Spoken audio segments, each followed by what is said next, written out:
Today we're joined by Tyler and Kyle Freres, the twin brothers leading Freres Engineered Wood. They'll share their journey from childhood days running around the mill to becoming key leaders in their family business. We'll explore how their company evolved from traditional lumber manufacturing. We originally started out as a lumber manufacturer back in the 1920s. To creating innovative engineered wood products like mass timber panels. We went from lumber manufacturing, and then we converted over to veneer manufacturing, and that's really been our specialty ever since. We'll discuss how these advancements are allowing wood to replace steel and concrete in amazing projects. And we are building bigger structures at much higher quality. We're just seeing the very beginning of building just amazing structures with wood. And touch on future opportunities for younger generations in the wood products industry. The opportunities for kids these days are legion in our industry, and I think it could be a situation where they can find a career without the load of student debt. So welcome to the Wood World podcast. We have Jessica Johnson as our co-host from Koval. And with that, would love to get Tyler. Can we start with you, please? A little 30-second introduction. Who is Tyler? And from then we can switch over to Kyle, please. Sure. My name is Tyler Freres. I'm VP of Sales here at Freres Engineered Wood. Typically oversee most of our product sales that we have throughout the company. Thank you. My name is Kyle Freres. I'm Vice President of Operations at Freres. We try to keep our responsibilities somewhat separate so we aren't stepping on each other's toes, but frankly, we work together every day, so we don't do a lot of stepping on each other's toes. We actually work pretty darn well together. I've been back at the company since 2001 after a brief stint in the tech industry. Very All cool. right, I have to know, because I have identical twin boys, and I know which one's first and which one's second. So who is oldest? I have that honor by about 10 minutes. So Okay. I always give Tyler a hard time. It's about 10 minutes more of wisdom, but I'm not sure it really counts for much. Oh, I constantly am like, go find your little brother, and little brother pipes up and says, it's 21 minutes. So I get it. But from my own curiosity, I did this with Casey and Kelsey too. I was like, who's number one and who's number two? Because there's always an interesting dynamic to that, I think. Totally. Guys, well, to kick it off, we named the podcast the Wood World Podcast. And so we cover many companies, many organizations, great teams, great individuals who do a whole wide range of things inside of what we call the wood world. Could you, Tyler, please explain where does Freres fit into the wood world? Well, so we essentially make almost all the products that we can from a tree. So we handle from the primary logging contracts. So we buy timber sales from the state, federal operators, as well as private timber holders. And then we process veneer as our primary products. So veneer being the thinner pieces of wood that comes off of a lathe. And so we have two veneer plants. We have a dry veneer merchandising facility. We have a stud mill. We have a cogen plant where we're producing electricity off of wood waste. We have our plywood and panel operations. And then we also have our mass timber facility. But even within those products, we also have all of a residual stream as well, where we're producing, sawdust, chips, shavings, but also material like biochar that's a residual product from our cogen facility, and obviously electricity from that plant as well. And then to kind of add to that and flesh out some history, we originally started out as a lumber manufacturer back in the 1920s. In fact, we celebrated our 100th anniversary here a couple years ago, and something we were really, really proud of. The company was started by our grandfather, T.G. Freres. Back then, it was the days of of horses doing the logging and the mill sites being up in the trees, because it was easier to take the mill to the trees and the trees to the mill. So things have changed a lot over the years. We went from lumber manufacturing until, say, the late 40s. And then we converted over to veneer manufacturing. And that's really been our specialty ever since. But we've had to innovate a lot along the way, from lumber to veneer to MetroGuard veneer to support the LVL markets, and then to panel manufacturing in the late 90s. And then, like Tyler said, our cogeneration facilities. And then finally, the last big investment we've done is in our engineered wood facility in 2016 and 17.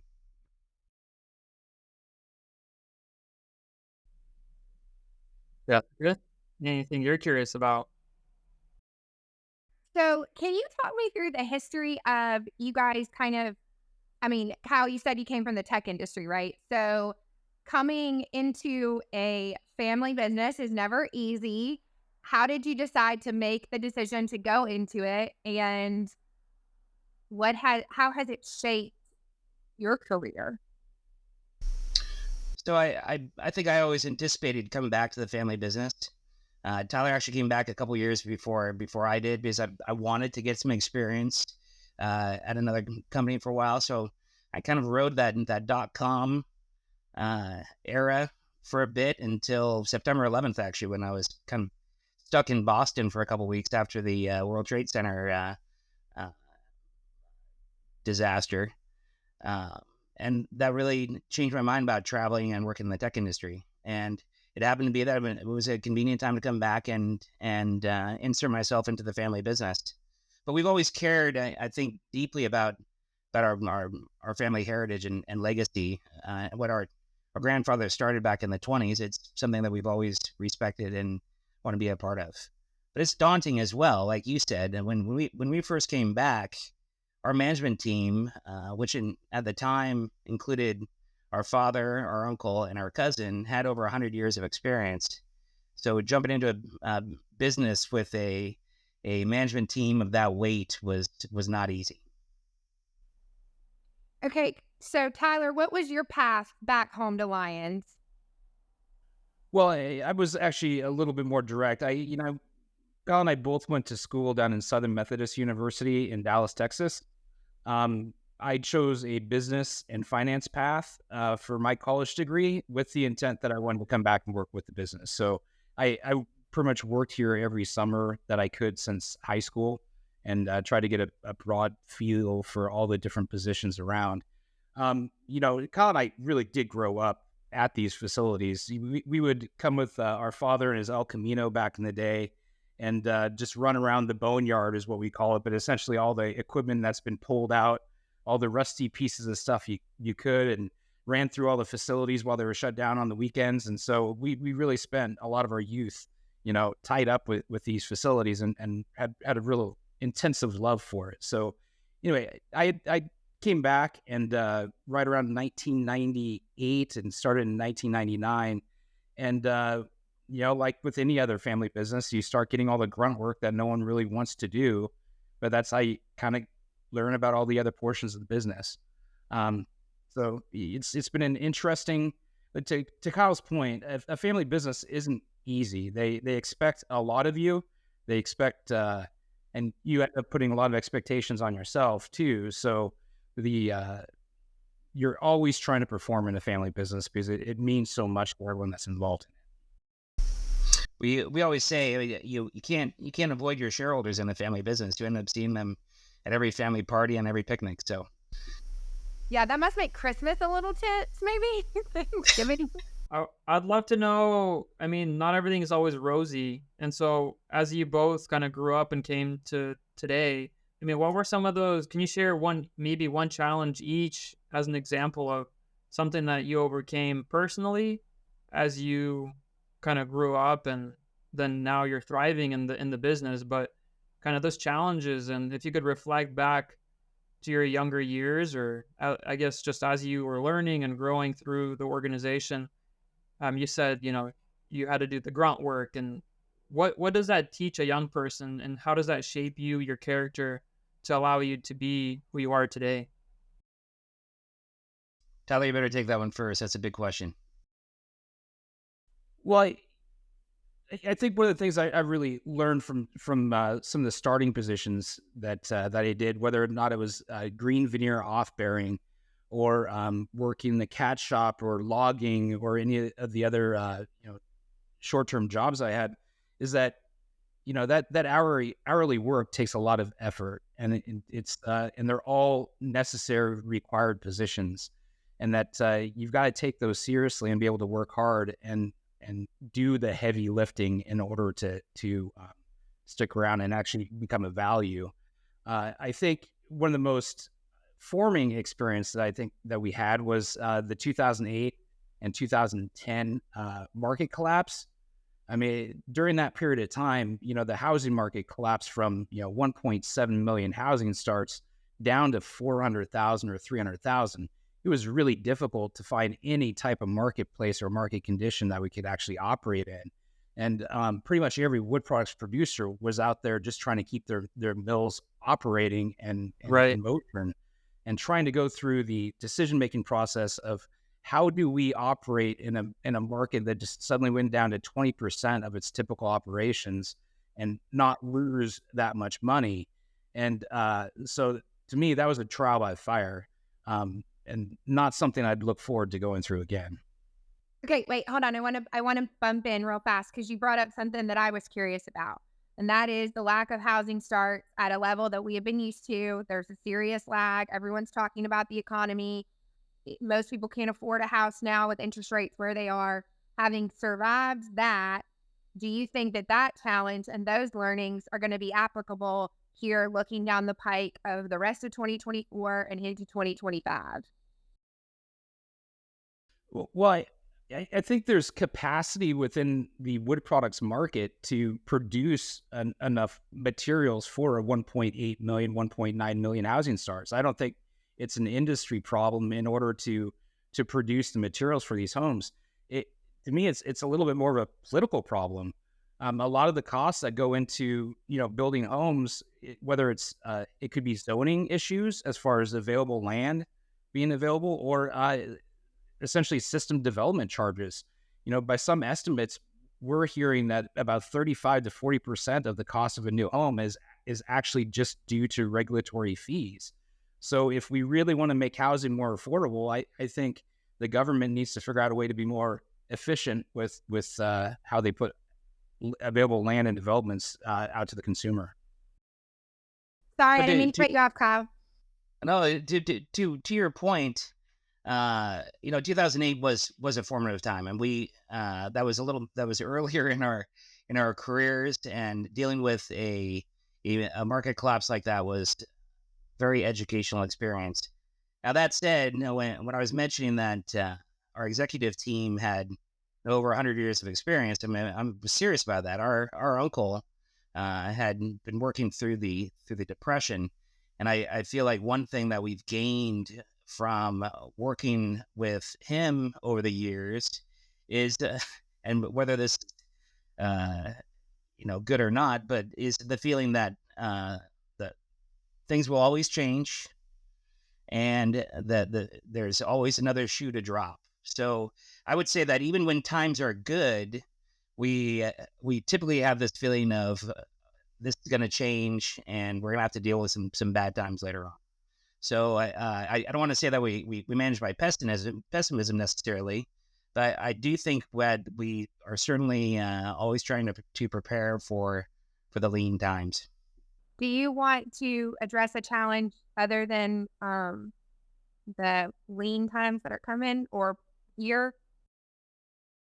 Well, I would say some challenges that have been formative for me are really some of the big projects we've tackled over the years that have been formative in the company. And the first big one I was really involved in was the cogeneration plant back in 2006 and 2007. And it's just those experiences when you really have to push hard to get a large scale project finished in an area that you don't necessarily have experience in.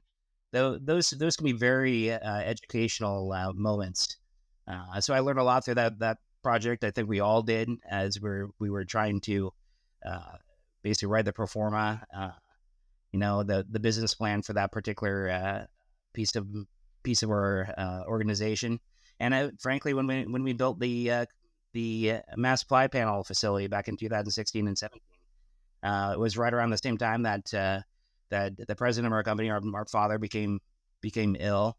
So trying to put in a $35 million facility at the same time that you're dealing with some of those family issues was a challenging time, but ultimately successful. Kyle, Tyler, it sounds like from your story, and thank you for sharing those deeper stories, kind of that come from the heart. I guess when we face challenges in our human nature, you could either give up and exit and throw in the towel, or persevere and get through it and push through it. So, because you're here today, you didn't throw in the towel. And why are you individually, again, if we maybe start with Kyle first this time, but Kyle, why are you a part of the wood world? Like, why wood for you? For me, wood solves a lot of our societal issues. I really believe it is the win-win solution for a lot of our problems today. I think on the ecological or environmental front, I think forest management is the solution to the wildfire issues we've been having. Can help to address climate change issues that people are concerned about. I think this idea that we will always have a negative effect on the environment is mistaken, and that's something I feel pretty passionate about. That I really try to communicate to people, is that we really can have a beneficial effect on the environment at the same time that we're producing sustainable materials for the economy, generating jobs for rural communities that have really suffered in the past. And I think there's a big story to tell about the positive benefits of the wood products industry on the environment and our society. I love that. Let's come back to that and unpack. That's a really big topic, and would love to jump head deep into that as well. But Tyler, can we hear from you first? Yeah, I think one of the things that I absolutely love about wood is that we are able to do so much with it as a material, and there's so many consumer items that are produced out of it. But I've been in the business now for 25 years, and I'm still always learning something else about manufacturing with wood and some other products that people are making. And looking back at our development of the mass ply panel, which is really a unique product to the market at that period of time, even while cross-laminated timber was just a new product on the market, there were some significant hurdles in actually developing this type of product. It didn't come easy. We had some serious speed bumps and some hurdles, but I mean, frankly, the general concept worked out, and it was a really fun process in order to try and figure out how to make new things with wood, and specifically make a new configuration of product using all the different plant processes that we've had in place for the last 50 years. So wood is good. It's a fantastic material to work with. It's a fantastic material to build with, and we are building bigger structures at much higher quality than people have in the past. And I think we're just seeing the very beginning of this opportunity to build just amazing structures with wood. That's fantastic. I can't thank you both enough for doing what you're doing, because you directly are manufacturing and producing these amazing wood products and innovating. Innovation is definitely something that, looking from the outside at your brand, your people, seeing you guys at trade shows, innovation is definitely a word that I would say describes you as an outsider looking in. But we come back to the innovation bit back as well. I mean, could we go back to Kyle? You talked about, there's a really big story you said here to tell about the positive benefits of the wood products industry as a whole, really on, you said, environment, society. I mean, and there's a big negative connotation. Can we unpack that a little bit? What do you mean? What is the negative, and what's the true story here? Because you guys are boots on the ground doing it. I think people have always looked at human activity out in the forest in particular, and just assumed that it's a zero-sum game. That if you're basically taking material out of the forest, that you're somehow doing harm.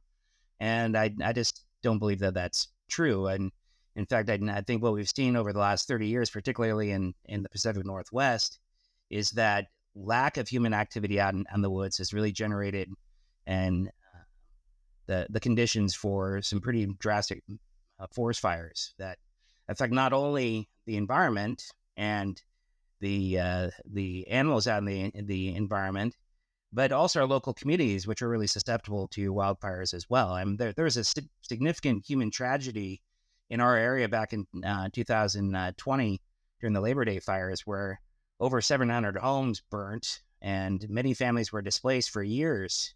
And frankly, it's something that left a significant mark on that community that's still here today. So if we can really inform people that we can make a positive impact on the forest to reduce forest fires, to generate products that generate economic activity, and to make a lot of the stewardship and rehabilitation projects worthwhile. I mean, I really think it is a win-win situation for the environment and for us as a society. And one thing I also wanted to mention, as far as the innovation, we have always had a tremendous respect for the wood fiber that we use to generate our products with. And we always strive to do more with less. And I look at the history of our company, and frankly, a lot of wood products companies, and it's really the same way. You start out with say, a log cabin, and then people move to lumber manufacturing, and then all of a sudden a new product comes out like plywood, where you're generating veneer with a higher recovery than lumber mills can see, and that can use a smaller diameter timber. Then all of a sudden you're generating engineered wood products with specific engineered properties where people can design large structures from them. And then finally the mass timber evolution as well, where not only then are we using less material to generate enormous structures, but you're actually substituting for products like concrete and steel, which have a much higher environmental impact than wood products. So that innovation portion has been built into our industry for over 100 years, and I'm just excited to see all the products that people have developed these days out of wood. I was going to ask if you could, Tyler or Kyle, if you could, we're talking about innovation, and you've mentioned a couple of different products and things you guys create, but can we kind of can one of you guys walk us through what are all the different types of products that your company, creates or develops or produces today and brings to market? And then answer the question for each one, what's the main application for that? If it's lumber, it's homes, and sort of like that. Just kind of curious, what's the wood product that you create or manufacture, and then what's its main use or uses? Okay, well, when we pull the tree into the log yard, we will use the bark in order to create beauty bark, but we'll also take some of it and hog it into hog fuel to power a cogen plant. So those are two. Then we go into chips, which is a residual product. That's the leftover material after you peel what you can into usable product. Veneer is our primary product by volume. It's the highest volume product that we make. We typically sell that to almost any other West Coast manufacturing facility, whether they're producing plywood or LVL, LVL being laminated veneer lumber, specifically wood beams for, say, housing for headers and beams. So that's a great market for us. It takes a high quality veneer that's density graded. So our second highest volume is that density graded veneer. Then we typically, in the past, we've made a lot of just commodity grade plywood panels. So this would be CDX grade that goes into housing starts for your floor, your walls, and your roof for a typical home. But now we're also qualified to make LVL as well, or structural composite lumber, in which we use the density graded wood in order to make the building blocks and components to our mass timber facility. So while now the mass timber portion really only accounts for, say, 10 to 15% of our overall volume, it's been growing every year, and it's obviously it's a niche that we're specifically involved in that most people aren't in the wood products industry. And so we're looking to make that portion grow as much as we can going forward. And mass timber, for those who don't know, what is mass timber? And I know it's like a big buzzword right now, and we went to the big mass timber conference. What is mass timber? What does that mean for you guys? What portion do you play in the mass timber space? Can you unpack it? Yeah, so we've essentially patented our own type of cross-laminated timber that's veneer-based or engineered veneer-based. So if you look at it, you would think that it's a very large format plywood panel. We can essentially make a panel that's up to 12 inches thick, 12 feet wide, and 48 feet long. And then we essentially download the designs for an overall structure or building that people want built out of wood, and we will create every structural element to that building from the building blocks that we put in through the plant. So we can make the beams, the columns, the floors, the roof, the walls, just any portion of the structure that people want prefabricated, we'll make. And so the really cool thing about it is that we put it on these very large format CNC machines, and we pre-cut the panels so it turns into a unique panel for a unique building somewhere in the universe. And so it's a very specialized part at that point where we've already cut in all the electrical, the plumbing, the mechanical, everything that they need in order to make a typical structure is all going to be pre-designed and pre-cut into the panels prior to delivery. So on that, our columns are actually even thicker than that. I mean, our panels can get up to 12 inches thick, but our columns, we can lay up to 24 inches thick. So imagine a column that's 24 inches thick by 48 inches wide and 48 feet long. That's really the extent of our manufacturing capabilities right now. But you think about an old growth tree that could have been that sized, and really we're doing the same type of products but with small diameter timber. In fact, the veneer that goes into that product, the average diameter of those blocks going into that are about 9.5 inches. So we can then make extremely large wood elements out of very small trees. Define what you mean by blocks. So when we receive logs to the mill, a log is typically cut into, say, a 34 or 40 foot length, and then we'll block that log out. So we'll break it into 8-foot sections, and each 8-foot section we consider a block. So if you think about a tree standing up, of course you're gonna be thicker at the base, and then you're gonna have a significant amount of taper up to the top of the tree. Well, each log we'll separate in our log yard or out in the landing, where anything less than, say, about 13 or 14 inches is going to go to our small log plant, which really specializes in those Metrogard density graded veneers that go into our engineered wood products. So the average diameter of those blocks is about 9.5 inches. Thank you. Whose idea was MPP? I would say it's really ours. Kyle and I traveled to Europe back in 2015 in order to see exactly what this new thing was called cross-laminated timber. And frankly, I think we're just audacious enough to come back and think we could do it better than they were doing over in Europe. So we just immediately went to work on developing the processes in which we could make our material out of what we had available, which was veneer. And with working with Oregon State University at the time, we took some test panels down, proved that we could surpass the capacities and the design values of cross-laminated timber. And once you do that, and once we had the patent, it was kind of like, well, we either got to fish or cut bait, and either invest in the facility or let it drop. And luckily, we were able to convince all of our shareholders and had a lot of support from our father at that period of time in order to push through on a product that no one had even tried before. So it's been a unique experience from that standpoint. That's wild. I will say that if we were sitting in a period of time where our veneer sales were just moving fast and our plywood sales were off the charts, we probably wouldn't have considered it. But adversity kind of forces you to innovate. And we were at a period of time where we're having difficulties moving our Metrogard veneer, our density graded veneer.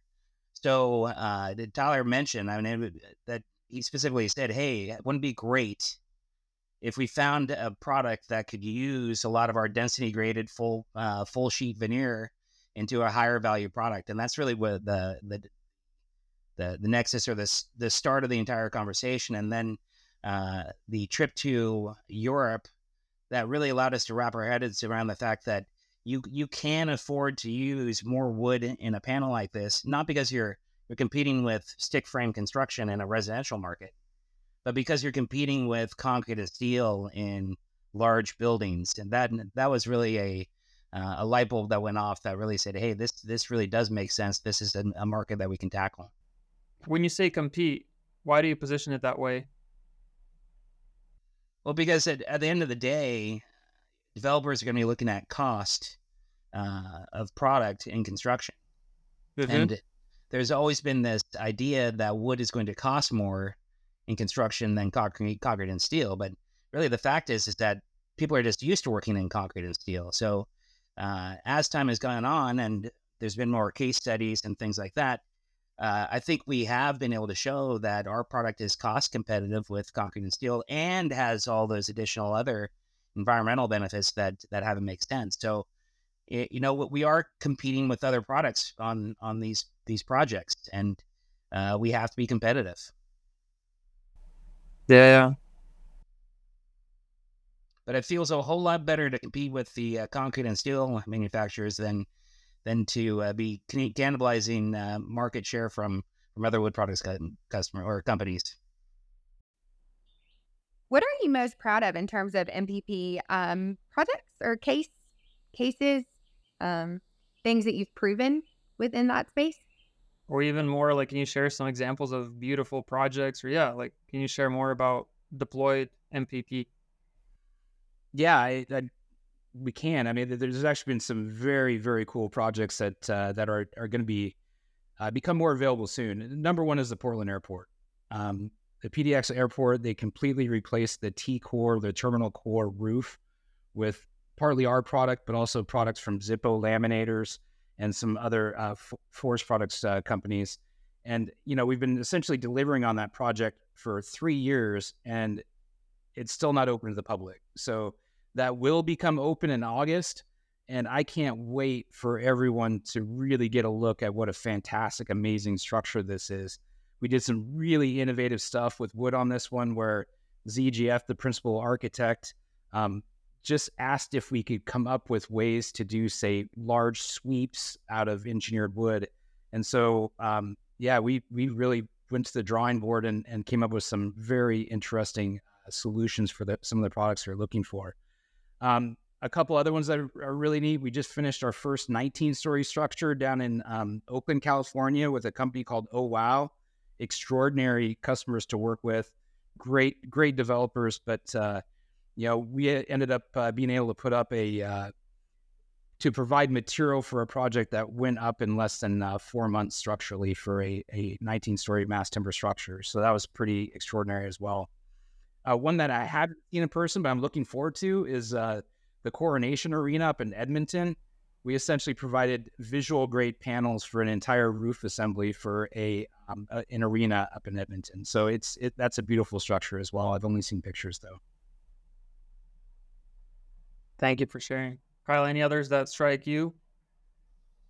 Or maybe not even limited. About both the Oh Wow building down in Oakland, California, just because that's a particular design called a point supported slab that I think our product really performs well in. And the Coronation Arena, one thing I like about that is that those panels that we provided to that project are 2-inch panels. So that's a panel thickness that most CLT manufacturers can't hit. Most of them are limited to thicker panels than 2 inches. So I think that those 2-inch products have been very good for us. We can get out a lot of surface area with far less volume than other manufacturers. Thanks for sharing. Guys, not to really take it to a whole nother level of conversation, but I'm kind of curious to switch it up and go personal on you for a little bit. As Jessica, you prepare the next series of questions. But guys, I remember the both of you a couple of years back and it was at the Mass Timber Conference in Portland, Oregon.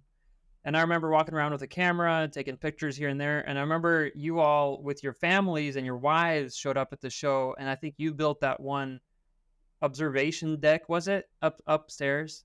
And I just saw how incredibly proud both of you were that your families were there with you.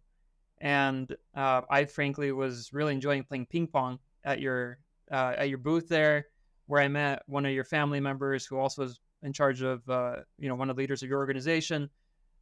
And you guys both brought your children and your wives, and I'm sure I have 3 children myself, and I'm married. And can you share some of that really personal insider, kind of like your feelings about this industry? And again, we heard why you're passionate about it, but now, is there a future here for your children to grow into the family business? What's the future of the wood? Is there opportunity to continue innovating? How do you see, like, give us some insight to, yes, there's challenges and there's adversity. I love, Kyle, how you said we grow through the adversity. And so you both have children and families, and I'm sure you want to leave a legacy. So what does that look like? What's the future look like for you?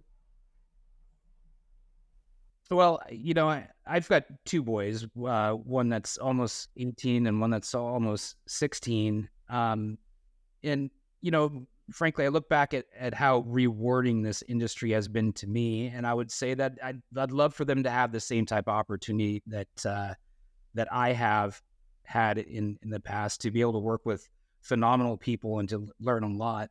But what I think Kyle and I both tell our children is that the number one thing that you have to solve when you come to work for a family business is that you must be competent.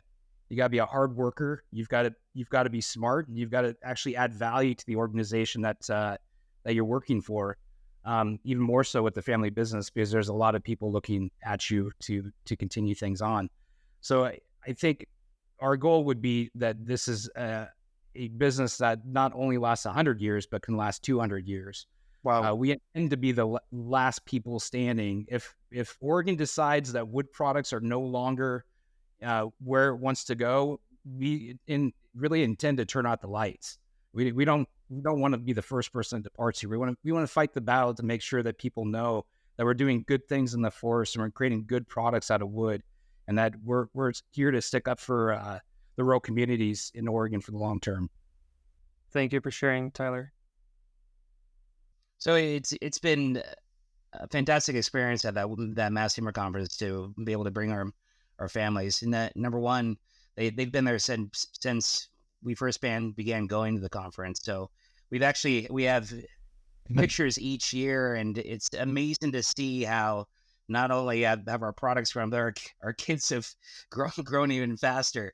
Until now, we have a couple leaving for college. They went from throwing balls around the Mass Timber Conference and wrecking havoc to leaving for college over the period of time that we've been working on these products, which is pretty amazing. Yeah. And ultimately what it comes down to is we are a family business, and we intend to stay a family business. And the only way we can do that is by making sure that there's opportunities for family to be involved. And like Tyler said, it's incumbent on us to make sure that we instill on the next generation that this isn't a gift to be taken lightly if they're interested in working for the business, that they really have to put in the time and effort, and they have to be competent. And that's really important to us, because it's not only us relying on that, it's the other shareholders and other family members that you have to look in the eye at the end of the day. And while we're on the topic, go broader, just young people, going through middle school, high school, college. Are there opportunities in the wood products industry? And what advice do you have for younger generation? It's still potentially looked down upon, the wood industry, or killing trees, or clear cutting, all these negative terms. But are there opportunities in the wood world as you see it, and going into the future, not just for your own kids, but as the next generation grows up? What are those opportunities? Can you explain some of that? Well, I think the range of abilities that our industry requires to be successful is just amazing. From not only the logging and cutting side of the operations, but we employ diesel mechanics, we employ millwrights, we employ electricians, foresters, cruisers, office staff. Really, it takes a wide variety of skills to keep this operation going. We're big proponents of trade schools. We support the local trade schools. We're intimately involved with them. We think there's a tremendous opportunity for kids these days to be able to, especially kids who might not be interested in college, to go directly into careers, and what we will actually fund education for areas that kids might be interested in learning more, whether it's like I said, being an electrician or millwright or anything else. So if the opportunities for kids these days are legion in our industry, and I think it could be a situation where they can find a career without having to go to college and end up with a load of student debt at the beginning of their life, of their career life. I would actually add to that, if I just could real quick, is that, the technology is changing so much. I mean, we are implementing robots on a wide scale throughout our facilities, but even out in the woods, the harvesters and forwarders are, largely taking a lot of the heavy lifting away from, what was really one of the most dangerous jobs on earth, being a logger. So that's becoming much safer as well. And so the opportunity to use technology to make these jobs a lot more attractive is there, and it's coming, and we intend to be on the forefront of that. As far as what kids can do, I don't think kids or people realize how important every employee is to a company. What they can do is really make themselves essential. Show up, come to work, be early, don't do drugs, don't do stupid things, and at that point, companies just end up relying on you to such a degree that they feel your absence when you're gone. And that's exactly the sort of scenario where you really want these kids to understand that we need you, but you got to be there and make yourself dependable. And I think they can turn into a valuable person at almost any company. Y'all are pretty well known within the industry for your outreach within the community, from the Freres family classroom to supporting probably everything under the sun in Lions. Can you speak to how important that is, not only to the company, but as y'all as individuals, especially with children? Little eyes see everything. Well, our grandfather was pretty visionary and set up a foundation decades ago, I think back in the 1970s. And that foundation still exists today, and we donate about $200,000 a year to primarily local causes, and we really try to keep the money local, because it's really the community that has supported us over the years. They're the employees that keep our plants running. They're our customers. They're our ardent supporters. So we care a lot about making sure that we're supporting the community that's supporting us. I think it's really interesting. We found an old time card of our grandfathers from back in the 20s. And it's really interesting to see that a lot of the names on that time card are names that we're familiar with today. So a lot of the families in the area have been around for 100 years and have been a part of the company since its founding. Guys, I have another curveball for you. Tyler, without much thinking and deep thought here, if you could snap your fingers and solve one of the biggest issues that's in your roadblock for you in your path right now, what would that be? And it's solved tomorrow. And same thing for you, Kyle. I really wish that people could, download our perspective on forest management and all the benefits that wood products provides all the way up and down the entire value stream, from safe, healthy, resilient forests to strong, vibrant, prosperous rural communities to, the truly extraordinary buildings of the future. Really, we just need to have a closer touch with the products we use and consume on a daily basis. We should look at our buildings from a forest to frame, and we should look at our forests as the gardens that we need to tend for the future. Wow. And Kyle? I wish I had a different answer than that, but really the reliability of timber supply is the biggest issue we face today. There's a lot of the other issues we can tackle. I mean, we've dealt with roadblocks in our and speed bumps in our production. We've dealt with manufacturing issues. We've dealt with sales issues. We're used to dealing with those issues. Those political issues that really touch our forest and how we interact with them are very important, and those are harder to communicate and fix. I usually don't do this, and our team might want to cut this portion out, but I mean, our mission at Koval is exactly that. It's to improve the lives of the people in the wood industry globally. And the issues that you guys have just described, like, are really near and dear to our heart and why Koval exists. And that's what we do. If you could give us some advice, what could we do more, or how do we reach more people on your behalf, on industry's behalf, to really, I love that phrase you guys used is, I wish people could download our perspective.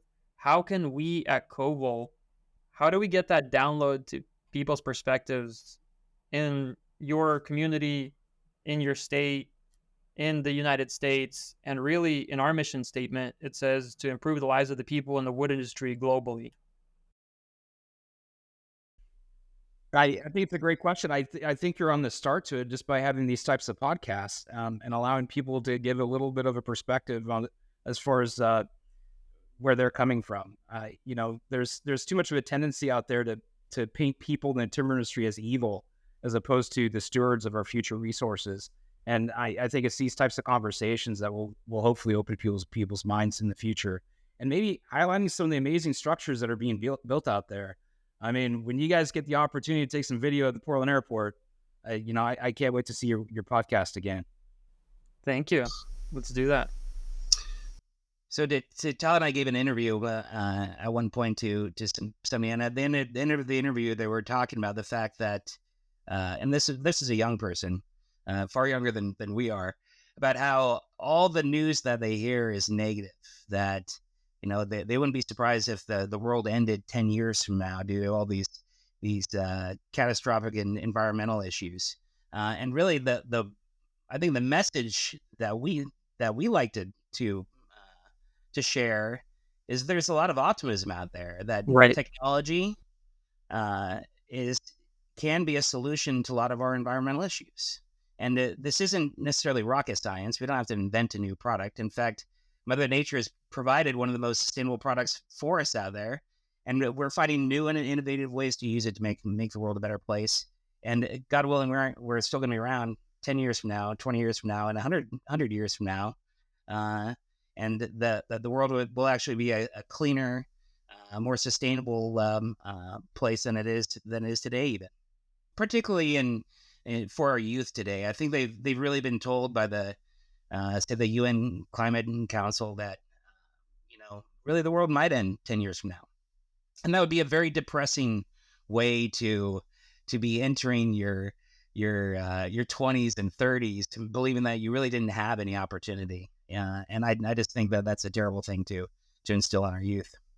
Totally. Guys, I think what you're touching on, and one of you just mentioned, the word that I love is subdue, or I think somebody just said steward, that terminology.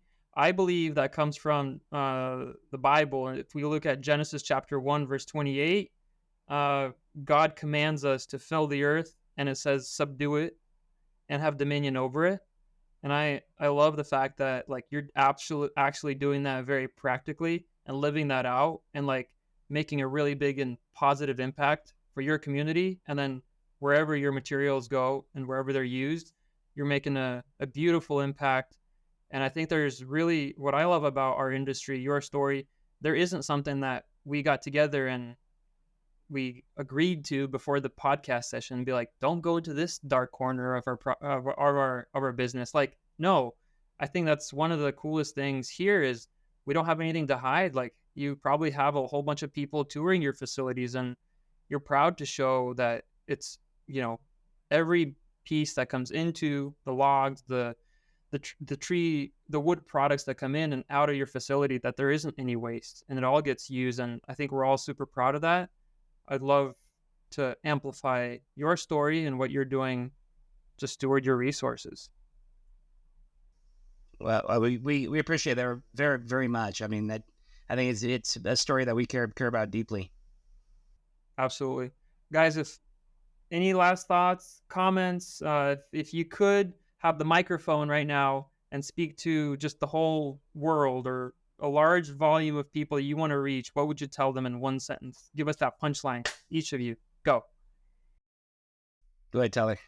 I was going to take more time to think about that. All right. Well, I'll jump in and say what we really the construction of our mass supply panel facility is kind of been the start, but I think you're going to see some amazing things going forward as well. I mean, this one step to create a new patented product is really forcing that and the challenges of our day, which are labor issues, cost issues, environmental issues. Those are all forcing changes in our organization that we're trying to hit head on. We're spending a lot of money on research and development, and I think we'll see some dramatic changes in wood products technology over the next 5 years. So I'm excited to see what this one step in an innovative new product is going to do for the rest of our organization. I love it. It's a huge sentence, but thank you.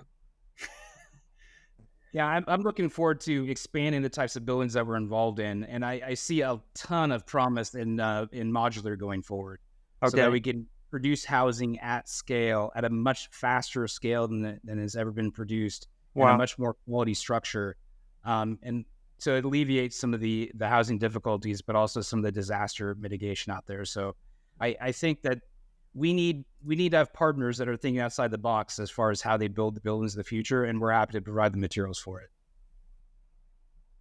I love it. With that, our customers can be our biggest innovators. There's some people that are really trying to develop products out of mass timber that can compete with the lightwood framing and residential markets, and I'd love to see that develop. I love it. Gentlemen, it is the top of the hour, and I'd love to say thank you to the both of you for your time, willingness, and passion for this industry, willingness to come onto this podcast and share your stories. I know you got to run, so thank you so much for your time.